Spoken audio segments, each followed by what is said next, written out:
Hey everybody, welcome back to On Point. This episode I sit down with Mike Myrie from Hunt Tag at the Portland Expo, and we just basically BS, catch up, and talk about tags and tag strategies that we both have for coming up in Oregon, some changes that are being proposed and that you need to be aware of if you have a lot of points and you're kind of in no man's land. So it's not a very technical podcast about anything. It's just two buddies catching up, talking about tags and strategies and how Hunt Tag's been since we last checked up with Mike. So outside of that, I've got some really cool episodes up and coming. So I want to give you guys a shout out and a heads up. Last episode with Greg Poole, you guys blew it out of the water, and it performed the best episode we've ever had. So I'm probably going to have Greg come back on to talk more about tuning and get into the second half of that conversation, which I'm dying to hear what he's got there. And then also I'm going to be talking a lot about arrows this year, and I'm currently working on that injection build. If you guys are following me online,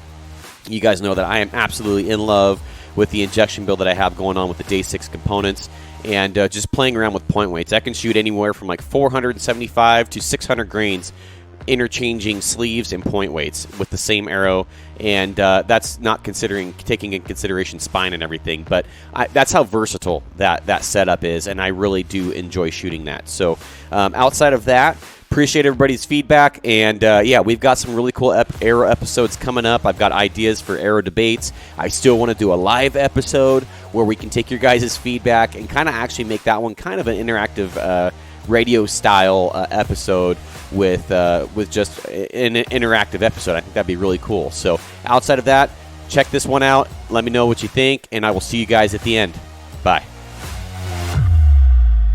This is the first time I've ever podcasted live in front of a huge audience like this before. It's interesting. Yeah. Well, Hoodoo's different. I mean, you got one person walking by. Yeah, Hoodoo, we were inside of a tent, so they had to walk by and kind of like peek in to see what's going on in there. Now it's like they can see us coming, and they're kind of like eyeballing us like we're in a fish tank. That's well put, yeah. So this is the Portland Expo. What is this exactly? Portland Sportsman Show, Portland Expo, Portland. The big deal, Portland Sportsman This is the big deal. My wife made me come. In all transparency, I did not want to come. I try to avoid Portland like the plague. Yep. And my wife's like, we've never done this. She even offered to drive. I still drove. But I'm glad I came. This is really cool. And I've seen a lot of familiar faces and got to meet some people. And it is fun. Yeah, I finally got to meet Rocky Jacobson. I've been wanting to do that for a while. Awesome. And how are you guys doing here? You guys doing pretty good? We're doing good. It's really cool to see a lot of the people come by that are social media followers, and they'll come by and say hi. And like I said, at Hoodoo, there was a handful of people that came and saw us, and it was kind of people that I already know. But here it's been a lot of people that are, hey, I saw you guys on Instagram. I really wanted to see your stuff. And they come by and shake hands, or I can't tell you how many people have come by and just said, hey, I don't want to buy anything because we already bought some. Your stuff's awesome. Oh, perfect. Like, really cool. Hey, come here, tell some stories. Did you use them? Yeah.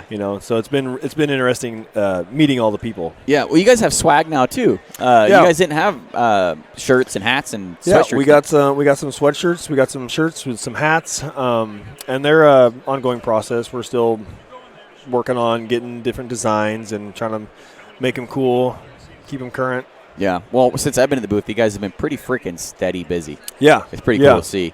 It's started a little bit slower on Wednesday, then Thursday, then Friday, and then today it's just been like they're stacked in like cordwood. Like, oh, man, just people piled in there. Well, I figured Saturday would probably be the busiest day. Yeah. I imagine Sunday might taper off. I still work booths for my main job and stuff, and at the Oregon Logging Conference, and Saturday's always the busiest day. Yeah. Always. But we wanted to get a live podcast going, talk about kind of what we're doing for Oregon this year. I kind of wanted to float some ideas out of things that I've heard for the draw system, maybe potentially changing. I don't know what you've heard. Have you heard anything about the new draw system? I've heard a little bit, but I usually just kind of let it go until it actually happens. So I'm actually, for guys that are asking me, what tags to put in for, I'm actually asking how many points they have, and they're just kind of wanting in like no man's land, the 12 points for deer. We're talking Oregon here.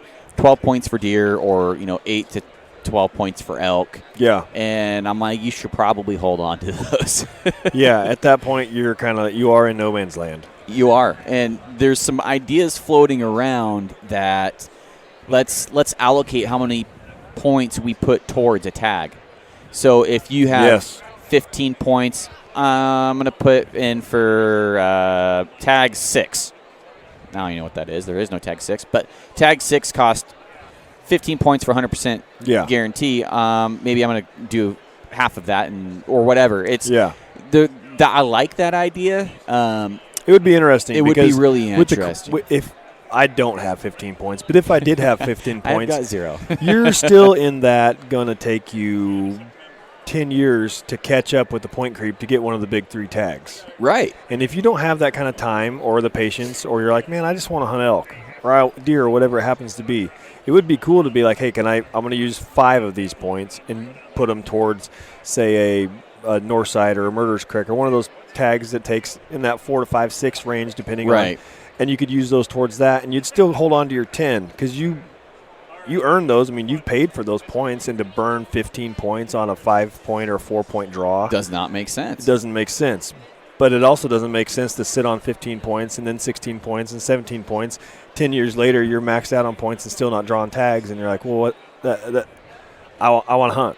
I want to hunt. That's where I'm at. I've got a couple tags that don't take a lot of points to hunt and have a good chance at drawing. And there's pretty quality animals in them, but I'm at 6 points for elk, and I'm trying to figure out whether I'm just going to blow them right now or I'm going to wait till I have 20 and get Mount Emily or something stupid like that. I can't say something stupid, but just wait. 20 years for a tag in other states would be like a 4-year tag. It just I don't really. If I want to wait 20 years, I'll just go to Wyoming every 4 years with a bomb tag. Yep. That's starting to be my tag strategy for Oregon is just get a tag and every 4 to 5 years you have a decent tag. Yep.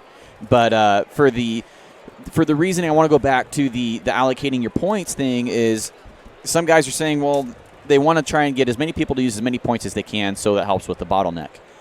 I understand that. Here's my question to those folks, and you can tell me, Mike, what you think is, if we do that, all those middle of the road tags, those no man's land tags, are those going to jump? Because in my opinion, if you have a bunch of guys like, well, I have 16 points, I can get this really good tag or pretty darn good tag twice back to back, or I could go to Mount Emily once. Yeah, I think what would happen is the people that are in that 4 or 5 year range from drawing that big one, they're probably going to hold on to that. The guys that are like 10 years out are like, look, I could draw 2 pretty good tags. Yeah. And honestly, the way it's going, when you start seeing results as far as success rates and bulls that are coming out of some of the units, if you put in the work, there's a lot of other units that are sleeper units. Oh, yeah. That you don't have to be a Winnahaw or a Sled Springs or a Mount Emily to get some of those bulls. The biggest bull I've ever seen was not in a big 3 tag. Right. In one of those units, Yeah. So they're out there. Are they in the numbers of those tags? No. But I think that you could definitely, in 2 to 3 years of drawing those middle-of-the-road tags, you would have just as good of chance as one season, 25 years it took you to draw a Winnahaw, and you get one chance. Agreed. Well, and you could hunt a really good one 2 or 3 times. Are you going to treat that middle-of-the-road tag like you would in Mount Emily? Are you going to commit to it that hard? That's where I think a lot of guys are thinking maybe about what tag too much versus how much effort are they really going to put into it. Because I guarantee you, if I drew a Mount Emily tag, I'm taking off as much time as I need to hunt that tag to where I feel good about it. Yeah. But general season, I'm just going when I can go. I'm not treating it like a Mount Emily tag. Yep. But if you treated that general season tag like a Mount Emily tag, you'd probably be just as successful. Probably not the quality of bull, obviously. Yeah. But there's got to be some sort of trade-off there because we've had there's a really well-known tag, Snake River. I'll throw that out there because I don't think I'll get shot for that one. But Snake River rifle's been gaining in popularity, and especially if you can backpack horses in there. And that's really the only way I would hunt it. That's a good tag. It's a 6-7 year tag now. It was probably 4 points 5 years ago. Yeah. I mean, it's grown. The tag that I like for deer is doubled. Actually, it tripled in the last 2 years. Yeah. The other thing people don't realize is, what if you wait 25 years to get that big tag, and then there's a fire that year? Yeah. Or you wait that 25 years and there's a big winter die-off. Or wolves. Or there's wolves. or just whatever natural disasters seem to happen. And I know that's my luck. There's some muzzleloader tags that I've looked into hunting, putting in. They take about 4 or 5 years maybe to draw. And they're like, those tags are awesome. If you get some snow, there's going to be bucks. And I'm like, yeah, but knowing my luck, I'm going to draw that tag, and it's going to be a drought. And the bucks are going to be spread from heck to breakfast, and you're never going to find them. Right. And so you run into that, too. I was like, do I really want to take 25 years or 20 years, whatever it takes to get one of those big 3 tags, and then hunt so hard? And I've always told myself if I was to draw one of those tags, that's my one time that I'm going to really trophy hunt. I would feel okay going home with nothing, knowing that I tried as hard as I could to shoot the biggest bull I could on the tag that I had. As far as, like you said, some of the other ones, you're like, I got 30 days. I'll kind of like, when I got time, you don't treat it nearly the same. Right. But you're still in that, like, would I want to put all my eggs into one basket or spread those out over? I got 2 or 3 chances on a really good tag, not maybe the quote-unquote best tag in Oregon, but even that quote-unquote best tag in Oregon, you still have the unknown of what's that season going to be like. Yeah. You know, maybe you got a really, really, really dry spring and just horn growth wasn't that good. Or the winter before was bad. And then now that big, big unit that's so cool is just like every other unit in Oregon. And I think that there's a lot of people don't really realize that when it all boils down to it, you're still hunting. Right. You draw Winnehaw, you draw Sled Springs, you draw Mount Emily. That doesn't mean that you're guaranteed 400-inch bull. And I think that people have that pipe dream that that's what it's going to be like. Right. And then they get their sandwich handed to them when they get there because you still got to work hard. It's big country, and it's hard work. Well, my thing is if I got one of those premium tags, first of all, I'm the type of guy that if I get one of those tags, I'm probably going to put too much pressure on myself to shoot a giant. Me too. Because the pressure of the tag. They talk about the pressure of the tag, taking the fun out of it. Phelps was talking about that when he drew the tag. He was just like, oh, man, I had so much pressure. Well, and you went on that bighorn hunt this year with your buddy, and you talk about pressure. I've been on one in my life, and the amount of pressure that my brother was under to get it done on a certain sheep, you could just almost see it sucking the life out of him. Like, you have this expectation of this is a once in a lifetime. You know, everybody wants to come out with the biggest animal in the unit. Right. Realistically, there may be one person that's lucky that has that happen. But, you know, on that sheep hunt, there was a handful of people floating that river trying to get sheep done. Really? And not everybody can kill the biggest one in the unit. Some people are happy to shoot any sheep. I'd be thrilled with any sheep. But, yeah, there was a lot of pressure of like, well, I got to shoot this big, you know. And you go to the sheep meeting beforehand, and it was, this is what you should expect. Don't shoot anything of this size. You need to be shooting this big or better. And then you talk to another guy, and they're like, no. There's way bigger than that. You know, if you hold out, you can shoot. So the tricky part on the river hunt was you don't have the option of passing up and then floating back upstream to go shoot that one that you passed up that you know where he's at. Right. Once you pass him up, the choice has been made. Like, that one gets to live. We're going to go down and find another one. That would be stressful. And I'm pretty sure that there was a bigger ram that we may have been able to shoot that was up higher on the river. We're still perfectly happy with the ram we ended up getting, but that's the gamble you take. You know, day 2 on a 5-6 day float. Yo, man. You see a ram that's like kind of borderline, not just standout monster. You're rubbing the trigger and you're getting ready to shoot, and it's like, man, I really want to shoot him, but I got 40 miles worth of river to float yet. You never know what's around the next corner. Right. That was the hard part about that hunt, was not knowing what was to come. And none of us had ever floated that river before. We should have. Were you guys shooting rocky or desert? They were California rams. California rams? Okay, so like a 150 would be a pretty good ram, 155. Yeah, for sure. Yeah. And, you know, everybody's got the dream of, like, I'm going to break 180 on it. I'm going to 170, 160, any of those. And, you know, when you see a 140-inch ram. Like, that's pretty good looking. Man, he looks thick. Like, that's a good-looking ram, yeah. You know.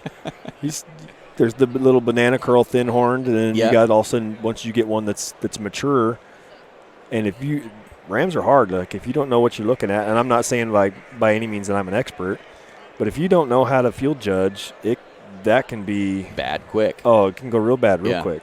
I think Gavin's was right at 150, and he shot one of the bigger rams on the mountain that year. Yeah. The biggest one got away. and it was about a 157, 158, we thought. And I'm sure he was, every bit of it. And they shot the one that was 150 and I think 151 or 152. Yeah. Because there was 2 of them. Yeah, I honestly can't. I know Garrett told me what his ram scored or what they scored it when they checked it in as ODFW. He told me, and I remember him thinking that he had scored it himself, and he thought that it was in the ballpark. But somewhat, I got the feeling from him that he was kind of disappointed on the score, just because he thought maybe it was a little bit bigger. Yeah. In reality, like, the trip was one that we will never forget. Oh, like, yeah. The hunt was awesome, and I think he's going to get a full body mount. It's going to look cool. Oh, really? And it was a big ram. I mean, it was a nice ram. Was it the biggest one in the whole unit? I don't know. The ram that we saw that might have been bigger, that, you know, in the video we have film of him. But even then, like, looking back is when I kind of decided maybe that ram was bigger, only because I was like fine-tooth comb over the footage of him. And you're looking at it. But like I said, that was day 2. We still got 40 miles of river to go. Yeah. How do you shoot that ram, then come around the corner, and there's your 170 ram of a lifetime, and you're like, oh gosh. 170-inch California would be a freaking toad. They're in there. Are they really? They're yeah. in there. Well, in the unit my brother had, they weren't.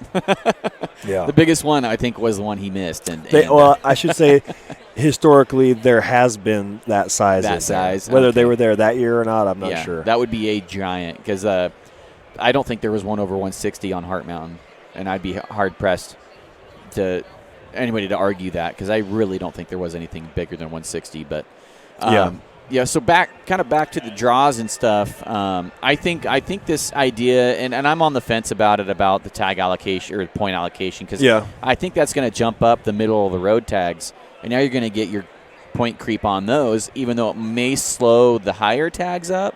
Because if you have a bunch of guys that are bailing ship on those because they're tired of waiting, I think it's going to – some of these middle of the road, lesser middle of the road, they're going to jump. I could see it getting rid of some of the point creep, where then that 4-year wait, I'm 4 years out, may turn into 2 years, because there's a handful of guys that are like, it's not worth it anymore, I don't care, and I'm going to jump ship. Right.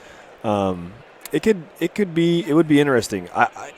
It wouldn't affect me one way or the other, because I'm not a guy with the points that would affect. But right. I wouldn't mind seeing it that way. It would be really cool to be able to have that option to allocate some points towards something. Yeah. The other thing that I've always been curious about is, what if Oregon was to just say, okay, there's enough complaints about point creep, we're doing away with preference points. This is just in imaginary land. Going right like now. an Idaho. So we just said we're not doing points anymore.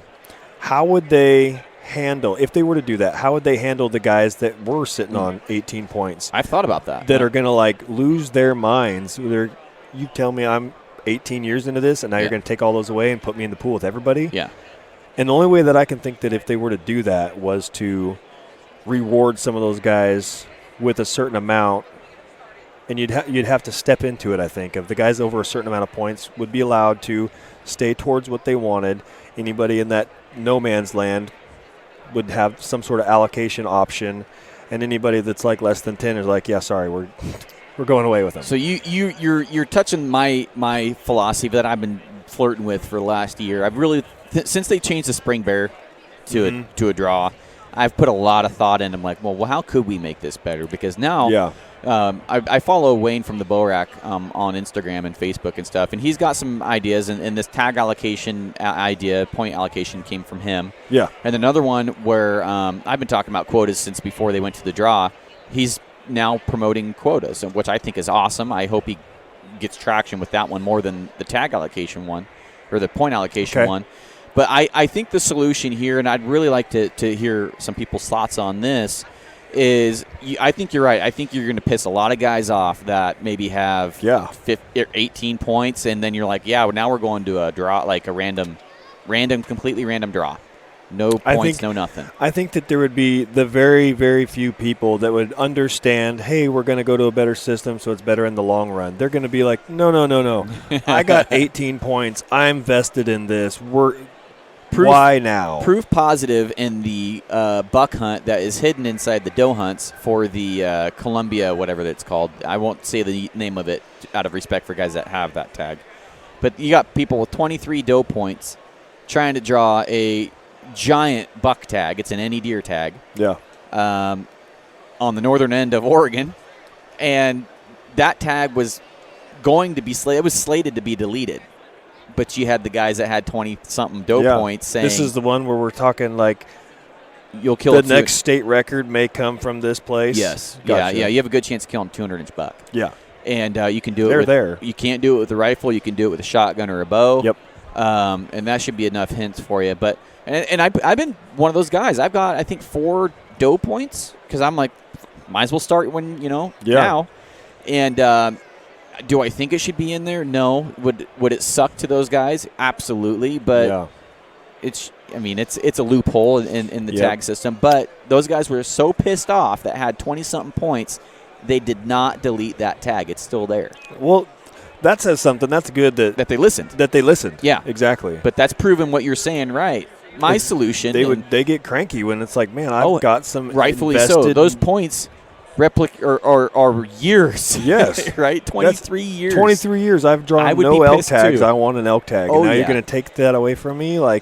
And now I'm just thrown in the pot with everybody. That would be frustrating. Elaborating off of your idea, my idea has been in the next 5 years, we're going, like you announce it, you got 5 years to use your points. If you're a guy with 18 points, by the time you've got 23, you're probably drawing what you want.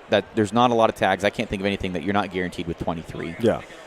If you don't think you're going to get that, then you take the allocation. Yeah, take the allocation, and that's where that idea might come in handy.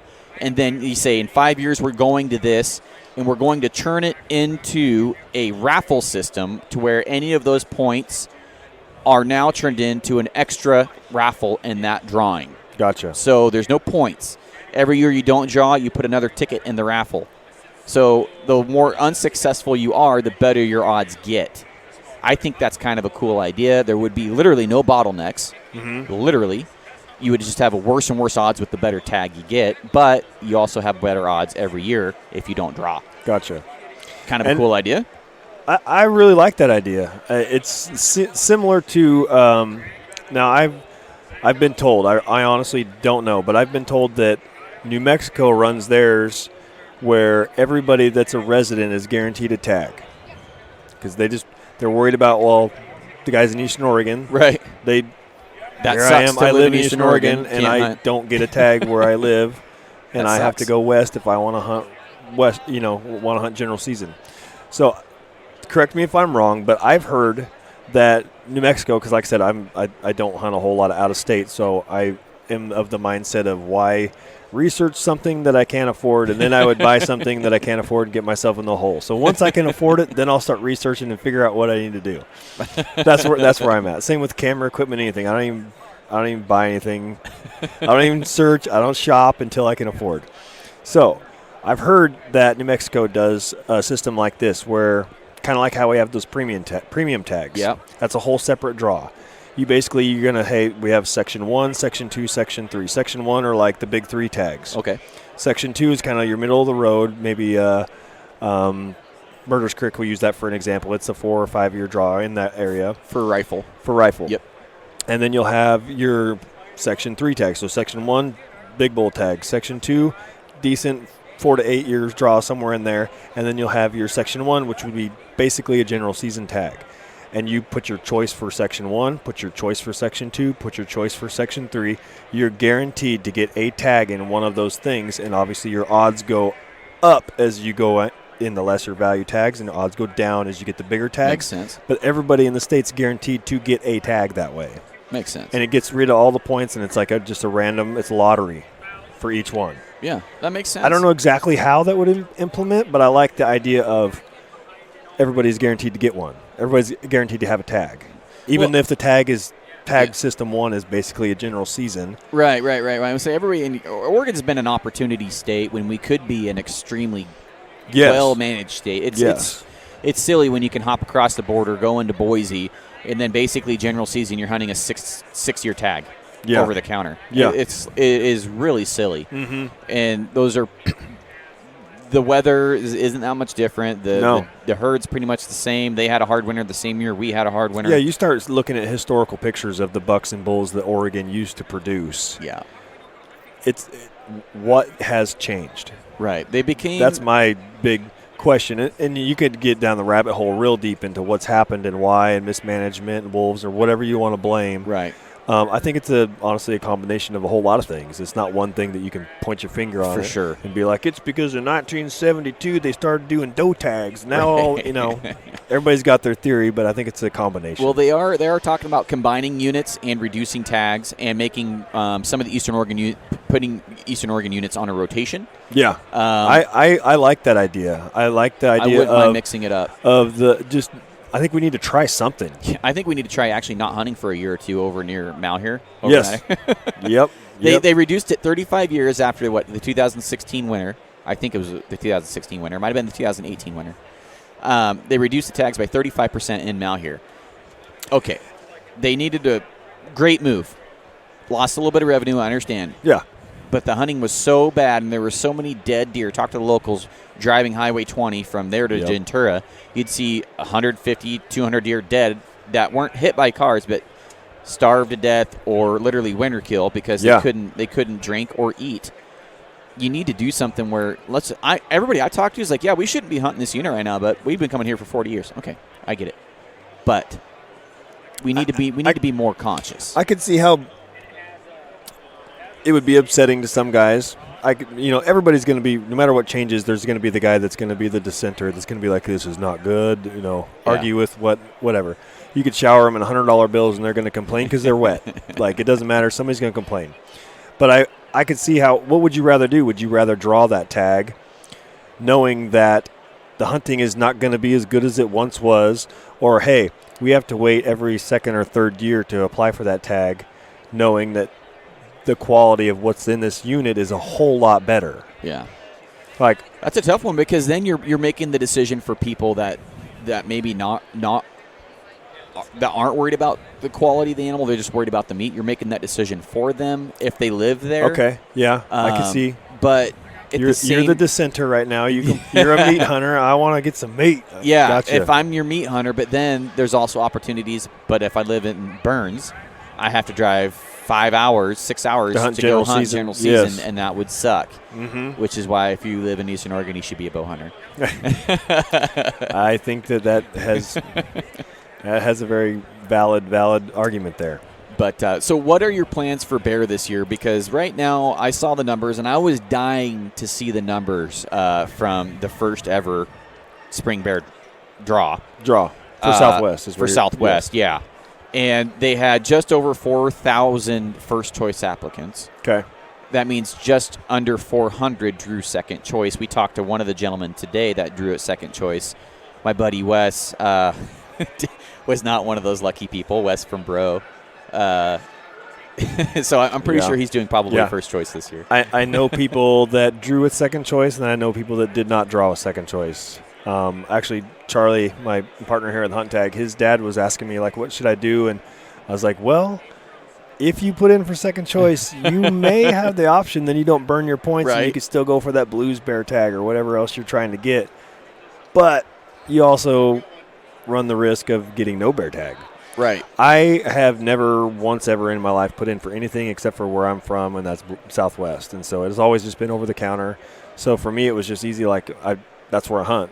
Like, I think now that my daughter's earning points, by the time she has enough with the mentored youth and all that she'll have enough to draw that blues tag. That'd be cool. And so I think that we're going to try to get that one. And as soon as she draws that one, to be like, hey, cool, that was fun. Now we're going to go Southwest because that's where I'm from. That's where I hunt. That's where I know. Mm-hmm. And I'm just one of those guys that I really had no desire to go hunt over there because I know where there's bears over here.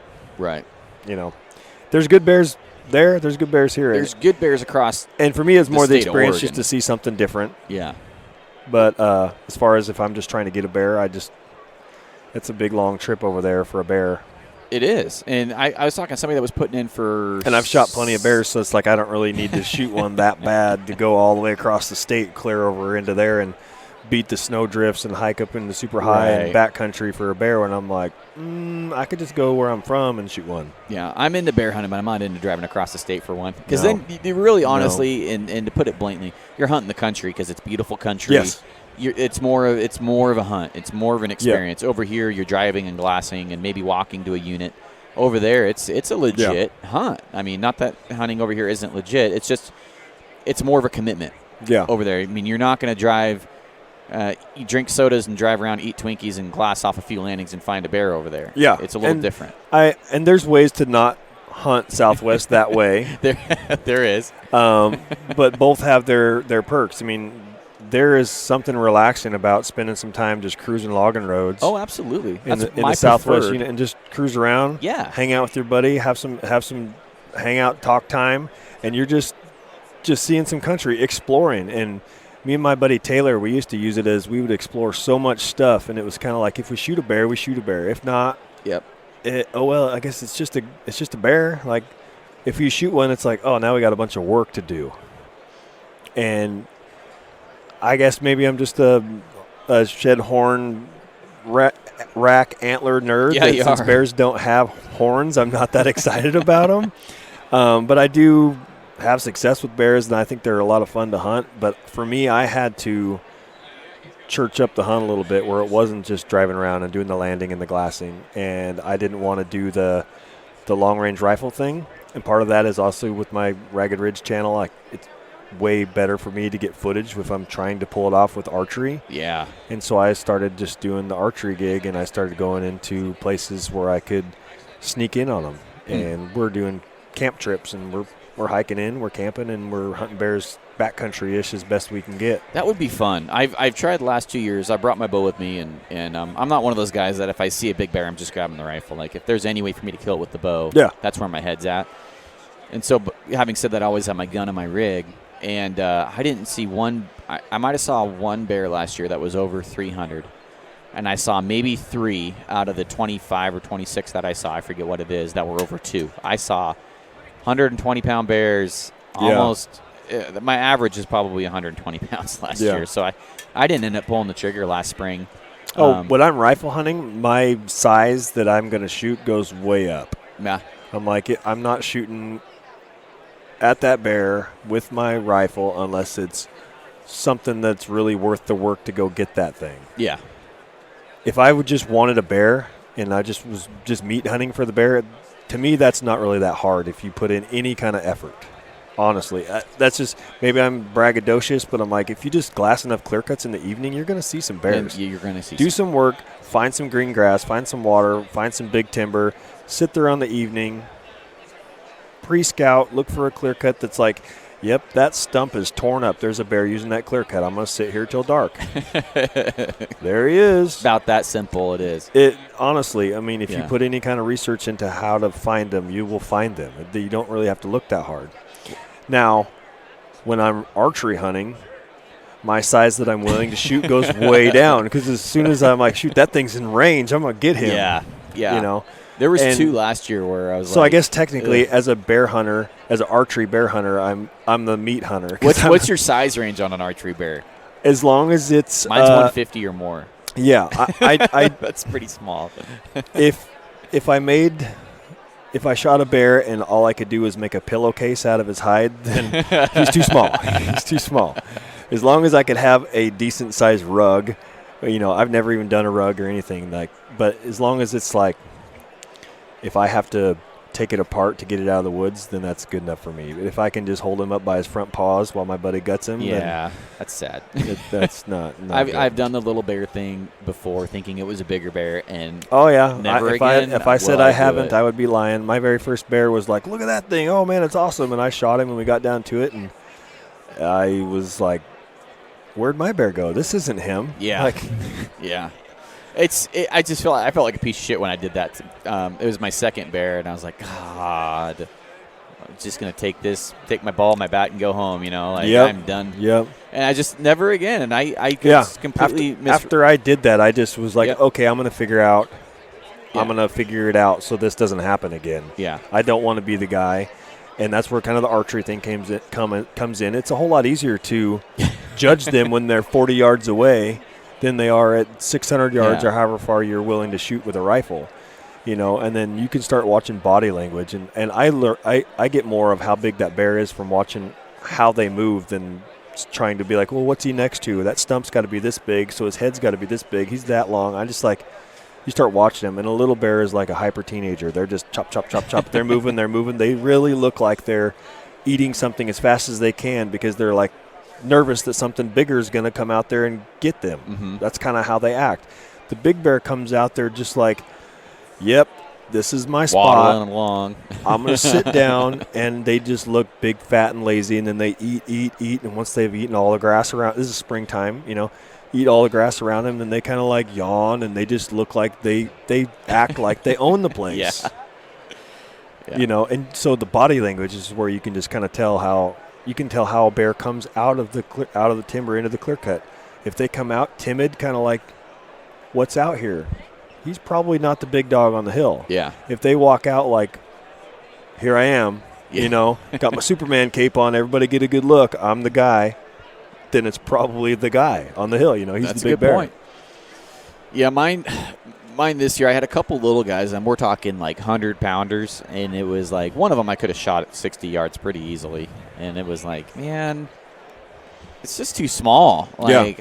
And that's 150 pounds is pretty average, minus last year for me.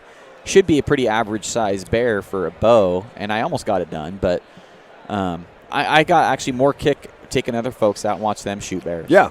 And yeah. Me and my daughter last year, she was 9, so she got a Hunt the Mentored Youth program.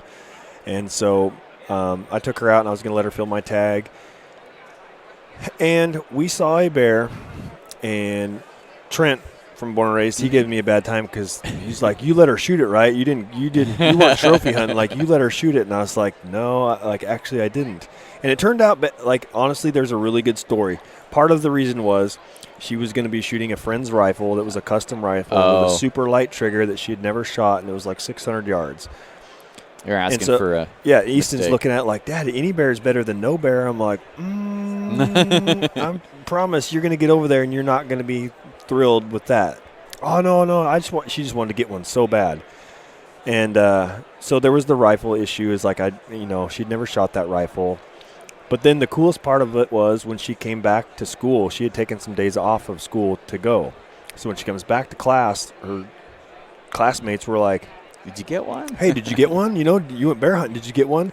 And for her to be able to tell the story to her classmates, and I live in Portland area now, so we're not like rural where we get deer season off to go hunting. There's a lot of people that aren't hunters, and so for her to be able to come back to class and be like, no, we saw one, but it wasn't what we wanted to take, and they're kind of looking at her like, I thought hunters were just out there blasting the first thing they see, and she was like, no, like we were, it wasn't what we wanted to shoot. It wasn't that was cool for her to be able to have that experience and to be able to convey that to some of the other younger kids that were like, oh, cool. So you were kind of picky and choosy with what you were. I thought you guys just shot everything, And if you didn't see a deer to shoot, or a bear to shoot, you just shot the signs and threw your beer cans out. Like that stereotype is definitely still out there and strong. That's a really good point. I never even thought of that. Yeah. And so it was really cool for her to come home, and she's like, they were asking me if I shot one, and I had to explain to them, no, well, we saw some, but it wasn't what we wanted to shoot. And she's the coolest kid ever, so I was like. She had a good year last year. Oh, she did. She shot it. What'd she shoot? Easton, what'd you shoot last year? What'd you shoot last year? A buck? And a bull? Holy smokes. Yeah. Yeah, I did a lot of glorified bow hiking and shot nothing. Luckily, there's a 9-year-old girl in my family that can kill stuff, so we ate good this winter. I am a firm believer that girls are naturally better shots than boys. She's awesome. Because they have no ego. They just shut up and let me take my time. And that was when I was a guide back in the day. I would, any day of the week, I'd rather have a female client because they just listen and they do what they say, what you tell them to do. They absorb, and they're better at learning and following directions. And you get a male client, they want to guide the guide every single time. Oh, yeah. Tell you what they know. This is what we should do, and you're wrong, and this and that. And the girls are just like, cool, that sounds good. You're the guide. Yeah. That simple. And testosterone can be a real bad word sometimes. Yeah, she had a really good season. She missed a buck early. She killed a good buck too. She killed a nice buck. The buck that she missed the earlier that day was bigger. Really? She shot. Took her a little while to shoot. She's just an awesome shot for targets, but when she got in there, it takes her a little while, and heart rate's going, and she'd pull down on the rifle and then, okay, and she'd step back from the rifle and then she'd crawl back in, okay, I'm ready, and then just take a breath, and I'm sitting there, and this buck is, no joke, it's probably 131. I mean, it's a dandy buck, a big buck. Just big double white throat patch, just like standing over there at 200 yards looking at us. Really? Like, this buck needs to die. This buck needs to die. Just be patient. You know, this is your daughter's first time. She's only 9. Like, touche for you, because my dad would have been, shoot it. So she shoots. I kid you not. She shoots, and she turns to me, and instantly just like tears just start rolling down her face. And she's like, that was so awesome. And the buck's just standing there, and so I say, well, it can be awesome again because it's still standing there. And she's like, wipes the tears off her eyes, and she's like, oh, really? Like, I missed? And I'm like, it's okay. I missed my first buck. If I was honest, I've actually missed the last 3 bucks that I've shot. Like, it's okay. Everybody misses. Right. Anybody that says they don't miss hasn't hunted long enough. Yeah, right. And she's like, okay. But then for her to pull it back together after going from the roller coaster, the highs and the lows, and she was just like, oh my gosh, you know, just tears, to get back and shoot again. She just struggled to get back into the gun. So since it was my wife's tag, she was there. I said, hey, do you want your mom to shoot this buck? Part of that was the trophy hunter in me that's like, that deer's giant, it needs to die. So I was like, do you want your mom to shoot this buck? And she's like, yeah. And I was like, all right, you go tell her. So she comes back. My wife's like, I feel bad, like she's worked so hard. So, but I'd be like, okay, that buck needs to die. Yeah. You guys need to figure it out. Yeah, I was real like, quick. Between you guys, you girls need to figure out who's going to shoot this deer because that's a giant. So then my wife shoots, misses, and my wife does not miss. Was the gun off? Just you doped it wrong. So my wife shoots again and misses. Uh-oh. And I think she shot a 3rd time, and both times I'm watching and dirt's flying in the exact same spot, but it's not where the deer's standing, and the buck's just standing there. I'm like, this would never. If it was me and you hunting, that would not happen. The buck would be like, hey, see ya. Oh, yeah. Gone. Right. But the girls are over there, and it's just like, here I am. How's it going, Scott? So finally, I'm like, okay, it's got to be the gun. The buck finally, like, wanders off. We end up sighting the gun in.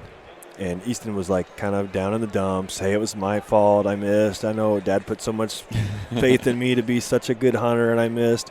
And then we sight the gun in, and I'd already decided in my brain, even if the gun's dead on, I'm telling her that it was off just to boost her confidence, you know. And then, sure enough, the gun was off. And I'm like, we just sighted that gun in. Like, just got bumped somehow. Just, it happens, you know. And so once I tell her the gun's back on, all of a sudden it was just like chest puff. Oh, man, the confidence came back, and all the spirits in her face came back, and she was ready to go. And we ended up seeing a buck that evening, and just she shot one shot and alive, dead, and there it was. And she, oh, man, it was, of all the things I've ever killed, I mean, I would trade every single one of those in times 10 for that moment when she got her buck. It was the coolest thing ever. The coolest thing. I mean, I'm trying to hold back tears. I'm so proud of her, and she's holding them back, and we're hugging them. My wife's there, and it was really cool. It was really cool. It was an awesome time. And then when she shot her bull, that was like, well, I've been here before. Like, I've killed a deer, and now she's got this little cockiness to herself. Like, a bull's easy. They're bigger, Dad. Like, I can hit that thing.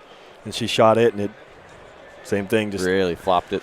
Well, it walked behind some trees, and it shot, and it stood there, and it didn't react one bit. Just stood there, took 2 steps, and it was behind a big clump of trees where we couldn't see it. And pretty soon my buddy that was up the hill, he comes just like walking down with his son. And so I'm like, Easton, they must see something that we don't see, or else there'd be no reason why they'd just start walking down in full view of the same elk that we're looking at. Uh-huh. And he comes down there, and he's like, yeah, you killed it, like it's dead.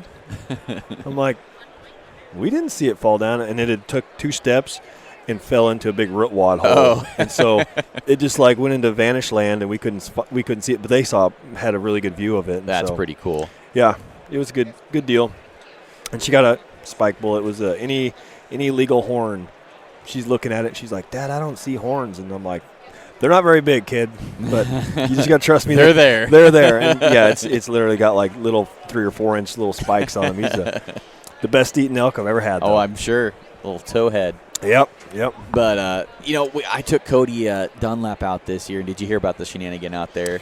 A little bit. Cody messaged. He texted me and he called me on the way back. He actually saw my truck. I was driving south and he was driving north on the way back one time. And he's like, "Hey, I just saw your pickup." And so he called me and I'm like, I had already talked to you. So immediately I start razzing him a little bit, like, "What's going on, man?" So, but the exact story, not full details yet. So, okay, well, go ahead. He brings his fancy long gun over there, and I'm like, okay, 600 yards, 700 yards. Does he own anything that isn't fancy? I don't think so. I think he is just fancy. He's a very fancy 17-year-old. Yes, he is. But he's got good taste. He's always got to tell me about how his truck is fancier than my truck. Well, he brings the long gun down, and I think to his defense, it was his dad's, I think, and he hadn't practiced with it that much. But so we'll just throw Chris under the bus. We'll just throw Chris under the bus on this one. And the gun was off. Something was off about the gun. Wasn't shooting. And then we didn't know that until we missed about 125-inch 4-point. And slam dunk broad, I got it all on video. So yeah, I remember you showed me, I think I saw a clip of it, and I was like, that's a good buck. That's not the buck you want to miss. No, I mean, it was a solid 120-inch 4-point, solid. And long story short, we were just laying it on him. I felt bad. We probably shouldn't lay it on him so bad, but laying it on him, like, he's not my here to gosh. defend himself, so we got to. Oh, my God. That was such a nice buck, Cody. Oh, my God. There you go. I hadn't seen one. It's just going off. And he's got me and Anthony just laying into him. And then I'm like, I got the gun at home that would have laid the smack down on that buck. And then so I'm talking up my 308 VTR and killed everything under the moon with it. And never had a problem with it. The Varmint tactical rifle? Oh, I've had it for years. The triangle, yeah. Dude, those were cool. Dude, they are those were cool. Smoking accurate guns. The most accurate gun when I was guiding in Colorado that we had a client come, the most accurate client rifle gun that we brought was one of those. Was it really? Dude, this thing's sweet. It pounds. And for a $750 rifle, they're a slick little deal. I think in 2012, I think I've talked about this before, but the early runs of those had some intermittent accuracy problems because of the way the stock and the barrel were touching or something like that. And so I bought one, and it was one of the shitty ones, and I didn't know it. You just had to buy one and shoot it and find out. And then a couple years later, they fixed the issue, and then I'm like, it's a half MOA gun pretty consistently, easy half MOA at 100, and then probably, it loses a little bit. Yeah, the client that I had in Colorado that brought one out was a 308, and that's what I shot. He's like, "You want to shoot it?" And I was like, "Yes, I do." Dude, it's straight up. It was cool. It was really cool. So, the gun we're using. So it's a good gun. I've shot stuff out to 1,100 yards with it with factory ammunition. Like, I'm not saying like I sprayed 1,100 rounds at 1,000 yards. 2 or 3 shots and you're on target. Yeah, and that's because I suck at long range shooting in the wind.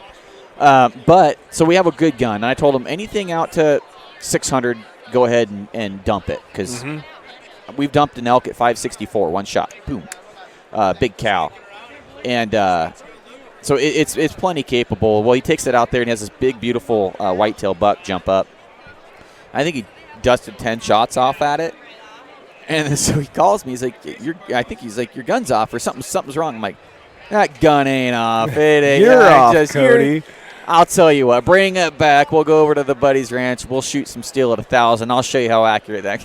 It's just talking shit. This is back to the Colorado days. We'd have the clients come in and they'd be like, they start with their excuses of why they missed or this and that, and it's just a funny saying that it's always stuck with me. The client or the outfitter would always stop them in the middle of their excuse, basically. And he's like, no. The crosshairs were not on the animal when the trigger is pulled. That's why you missed. And he said it in a way that was like you just knew better than to argue with him because oh man, it's funny. Poor Cody, I think, was making good shots on this whitetail because the parallax broke. Oh. And so I didn't know until because we had that rifle on the antelope hunt. Somewhere between the antelope hunt and Cody's whitetail hunt, the parallax had broke on the Vortex and sent it back in, and they fixed the parallax. Now it's back on the VTR, but I'm talking all this shit, and then here comes. I told him he gave my gun the gun herpes.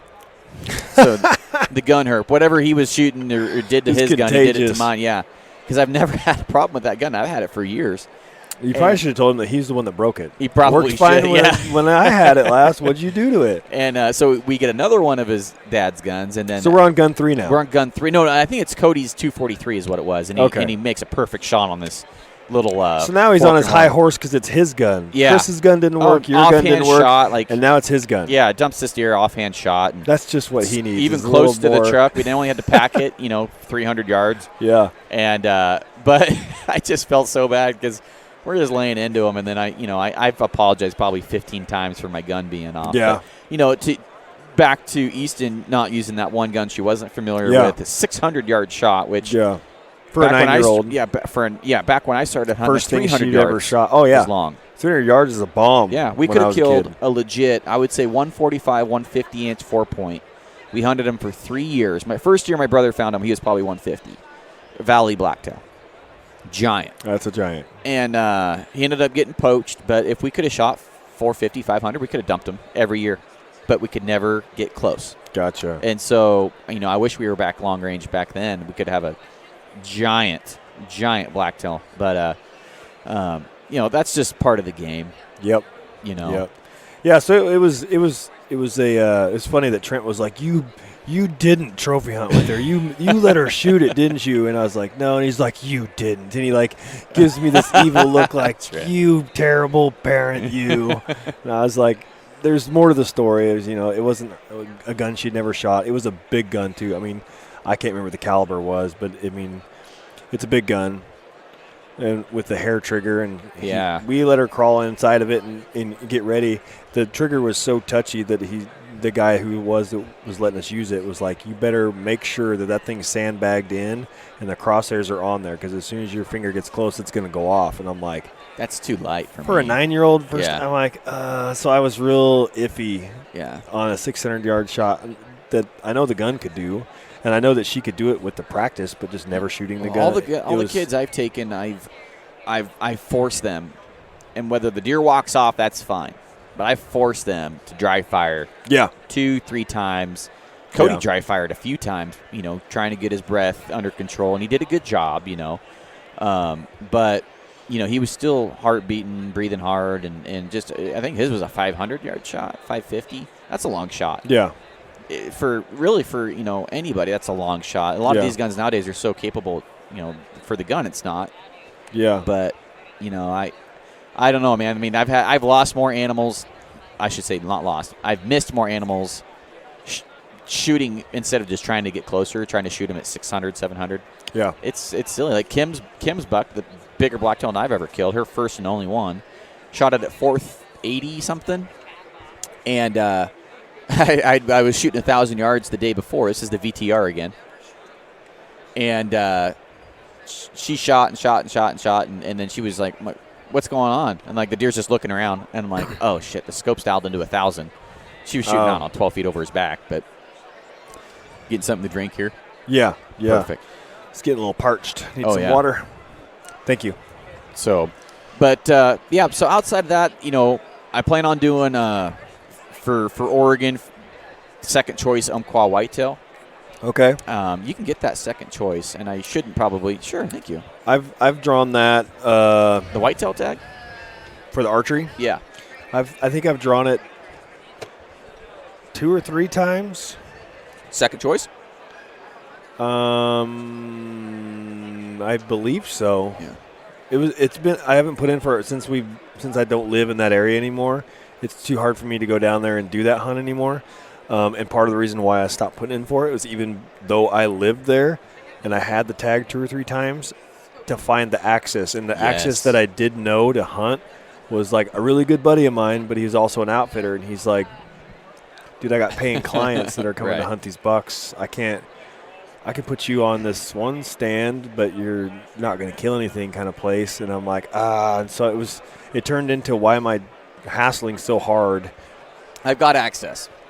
So I'm thinking, if I don't draw my main deer tag, if I draw my main deer tag, I want to kill a 180, 170, 180. That's my goal.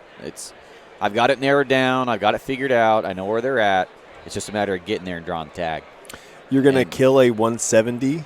Muley. Okay, I thought you were saying this whitetail. Hell no. I was like, no, we're talking Columbia. Good golly, and a grilled cheese sandwich. Holy cow. World record. Yeah, I think the world record's in the high 150s or something. Yeah, the world record probably got hit out by my parents' house. It was a giant 10 on each side, I think, non-typical. Giant. And that was probably 12 years ago, back when they were planting whitetails out there. But I've got some access to a couple properties that it would be worth getting I've seen a buck that at one point would have been the world record. Really? And it was on a place, it was already dead. And the ranch came about it before they were off the endangered species list. And it was like they had property, and this buck was there, and they have the skull sitting there, and it's one of those, we can't, die of natural causes or whatever. They have they have the buck, but they're so protected they didn't even want anybody to see it. And like, oh yeah, this would be the world record, but they're protected. Really? Yeah. Is it still there? I'm assuming they still have it. I don't know. Oh. It's not. It wouldn't be the world record anymore. And I mean, even then, it was like, it looks like a regular-sized whitetail. I mean, the Columbia whitetail is not a world record's. Yeah. Not that impressive because they're still not that big. 130 pound. Now I sound like the mule deer guy bashing like, what blacktail aren't that big? Like, Right. Yeah. But if you're a whitetail guy and you're wanting that whitetail slam, as they say, like the Columbia whitetail, they're a cool deer. They really are. They're just, they're not as big. If you pay to hunt them, it's not hard to get one. But if you don't have access, it's tough. extremely tough. Even with the way they were, I helped ODFW try to do their I've done that. The net system where rocket nets. They're rocketing the nets over the top of them, and so I was so excited. I was like, okay, can I push? I just want to push the button. Just push the button. And my buddy Adam, that was working there for a while, he's like, I'll let you push the button. He's like, but you're going to push the button when I say push the button. And the rule was they all have to have their heads down. And so one would have its head up. All of them got their heads down eating these apples. And then as soon as that one other one would put his head up, and then it drops its head, and this head comes up. And none of them would have their head down at the same time, so we never got to shoot the rockets when I was out there. And the reason was because if one of them has their head up, they didn't want one catching a rocket to the face. So they make sure all their heads are down so it's safe for them. And but even with the tagging and relocation and them expanding out, it still is tough to find access. Oh yeah. Well, I wasn't the trigger puncher. I was the deer tackler. Oh, when we did it, so we tackled this old. Oh, so you actually got to shoot the rockets. I didn't shoot the rocket. But we did tackled shoot the rockets while you were deer. there. Yeah, cool. And one was an old, just no teeth whitetail buck, and I felt bad because they were guiding. This is back when you could hunt them. Okay. And they came off the guide's property onto this other guy's property who didn't want them, and so we basically stole a giant whitetail from a guide. Although this is after the horns had dropped. Oh, okay. So he didn't even have horns. Gotcha. You could see the pedestals where they were and his no teeth. You just knew it was a giant. Yeah. And I don't know where they relocated that buck, but it was pretty cool tackling him and just feeling an animal that hasn't been shot or anything, just one that you would usually have to touch dead. He's sitting there tangled up just in the net, and they're still strong, kicking you around. Got your knee on his side. And I mean, I would imagine I've worked cattle, and I've tackled calves when we're doing those, and hog tie and throw them in the back of the truck. It'd be, it'd be the similar. They're strong, but 3 guys can hold down a deer. Two once it's down can hold down. And you guys just had basically like a dog collar is what it looks like to hog tie their feet to keep them from kicking. I don't even know if we had those. I think they just because they drew blood out of one of his legs. Yeah. And then I don't remember there being any band. There probably was. I was 15 at the time, 16. Have you ever gone out when they tried to do it for the blacktail study to try to help dart spotlight? Yeah.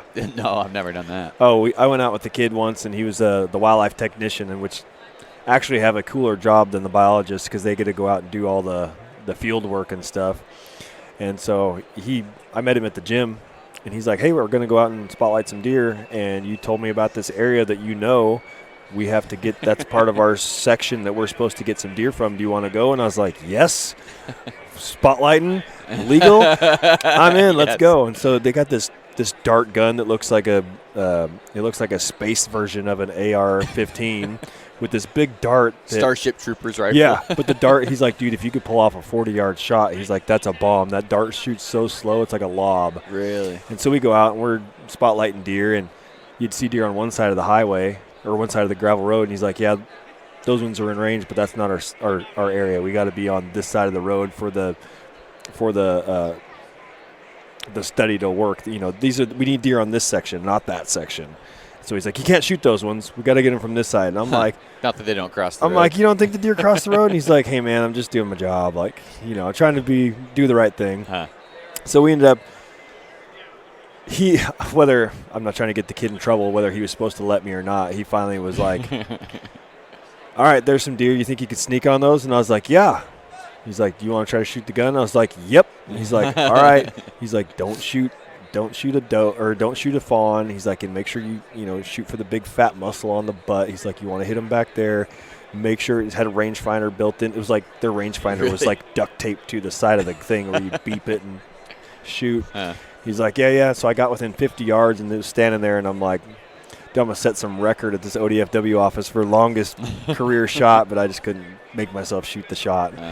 But, yeah, it was cool just going out and seeing and learning about how they do the whole system of doing their blacktail studies and learning. I wish more people would do that, get more involved. It was fun. Because it's something I still talk about today, and I learned a ton that helped me as a hunter of learning where the blacktail go, where they shed, where they winter, where they travel, their home range, all that kind of stuff. But just like picking his brain while we were going, I felt like it was 20 questions. He probably was like, get out of the truck. You're just freaking Johnny want-to-know-it-all, But it was.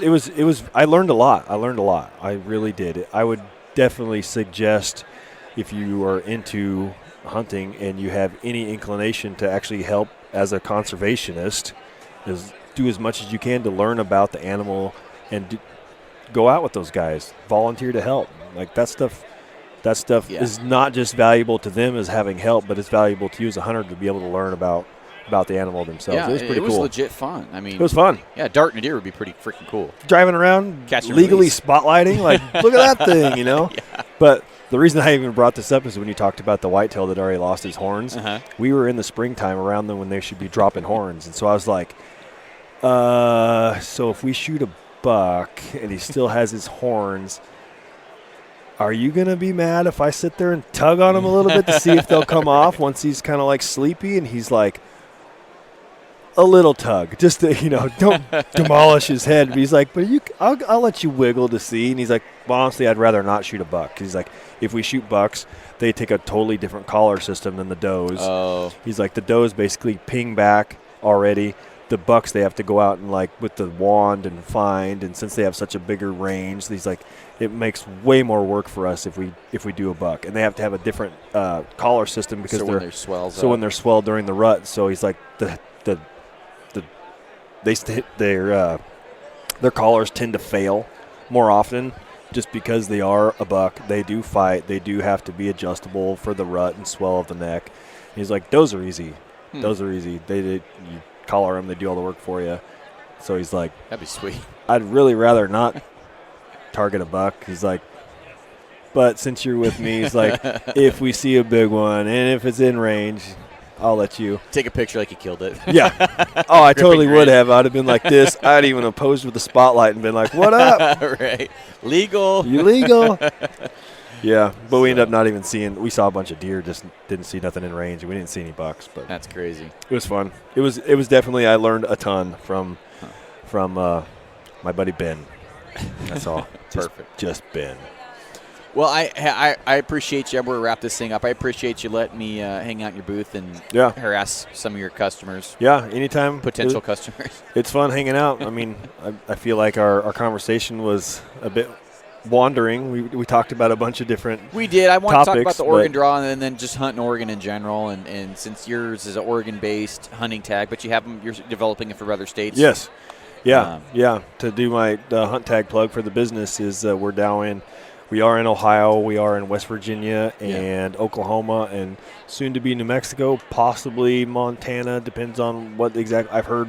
We're waiting until their actual regulations come out in hard copy because I'm like, we're not going to put a bunch of R&D into if it's not. We're just heard rumors. Yeah, just rumors on stuff. But there's a bunch of the states that do the e-tag system, and so our goal as a company is basically to help people stay legal, make it easier for them, and so get it to as many people as we can. All the new states, getting pretty good feedback on them.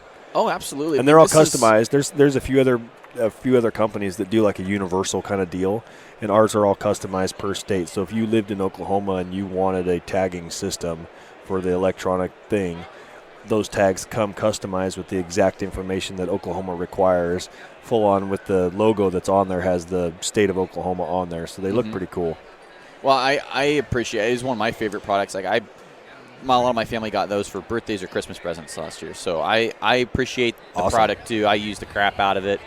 And everything we shot this year was tagged with one of your hunt tag things. Right on. And they sell themselves. People walk up and they're like, they look at it, and if they don't know what it is, as soon as you start explaining it to them, the light bulb goes on. I'm like, oh, I need that. Yeah. So it's not required, but it is something that you really do need. Yeah. It's going to be a commodity. For me, it's a commodity. It's something that I am so forgetful not having to bring a tag with me. Yeah. I forgot my tag when I've gone hunting before. I've had to drive all the the way time back home, Now I always got my phone on me. Yep. So I'm coming around to the electronic. That's where I was. But I lose if my head wasn't connected to my neck, I would lose it. And so I'm like, well, I do not want to have the wrath of what I have to come home to if I lose my $600 phone. So I make sure I don't lose my phone. Right. It's gone. I got my Onyx Maps is on there, my Google Earth, my taking pictures with it. So I know I'm going to have my phone. So why not just always have my license on there instead of having a paper tag thing that did I put it in this pack? Did I put it in that pack? Back when the old Bi-Mart, pouches that everybody would put their stuff in. I still got those. Do you know how many of those I would lose? Yes. That I'd put it in this wallet or that wallet, or I'd fall in the river. It didn't matter. I would lose those. And then your stuff gets soaked. You can't see it. Yeah. Yep. I do got one idea for you guys. Okay. Just an idea, because I'm a phlegmatic guy that grabs a hold of some things in the past and doesn't want to let go. You see how many posts do you see that says goodbye magic triangles? Yeah. Okay. You should put the triangles on the sides of your hunt tags so guys can still cut those out and take hunt tag triangles. There you go. Hunt tag triangles. Print them on the side, and then you just have to cut them out. Snip. By no way is it required, but for the guys that want that picture with the triangles, nostalgic. There you go. I have a feeling the next animal you tag is going to have just orange triangles cut out of yours, and you're going to be like a pen. Just really small, right? Like, this was taken September 12th, right there. Yes. Bam. I miss those pics, man. I mean, it's just seeing. There's people that miss them. There's people that just hate those because there's always the triangles. The teaser guy that's all he posts. I did that one year, and then runs it like a week and a half before they actually get to see what it was, and everybody's chomping at the bit to see. Yeah. Yeah, I did that one year, and then everybody's like, "No, not you, man! Like, don't even start that shit." I was like, "All right." Yeah. But I think that'd be kind of cool, just as a nostalgic piece. Yeah. But, anyways, well, let's give a plug to your website. Where can people find you? We are www.hunt-tag.com. Not an underscore. And you can find us on Instagram at hunt_tag, and Facebook is hunt-tag. Okay. Perfect. Well, hey, I appreciate your time, and then let me invade your booth here for an hour. Yeah, no problem. 2.5, or actually 3 hours. That's how long we yacked just now? No, I've been in your booth for almost 3 hours. Oh, gotcha. Yeah. No problem. Like I said, we always enjoy it. It's always a good time. Like, I love hanging out and yakking. Yeah, and if you're down in Southern Oregon, which I'm sure you will be, and you want to go bear hunting, cool. And you want to do the driving around thing, not your hiking looking stuff, but you want to do the lazy man's bear hunting. Hey, I'm down for whatever. Give me a call. We'll do.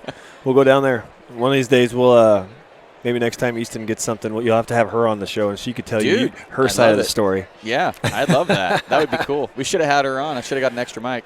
There you go. So, all right, man. Well, I appreciate you. We'll catch you on the next one. All right, sounds good. See ya.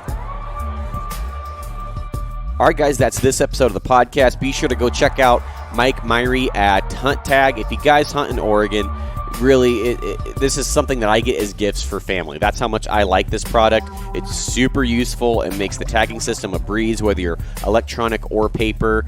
And Mike's a super great guy, so your money's going to support a great family. And, just really appreciate everything that you guys have done. And if you have time and you haven't yet, please go on to iTunes and leave a review. It has been like over a month since I've had a review on there. And granted, I haven't uploaded and haven't pushed it a lot lately, so this is me pushing it a lot, and this is me encouraging you to go do that. So if anybody does that, maybe I'll do some sort of cool giveaway. Maybe I won't. I don't know. Hint, hint.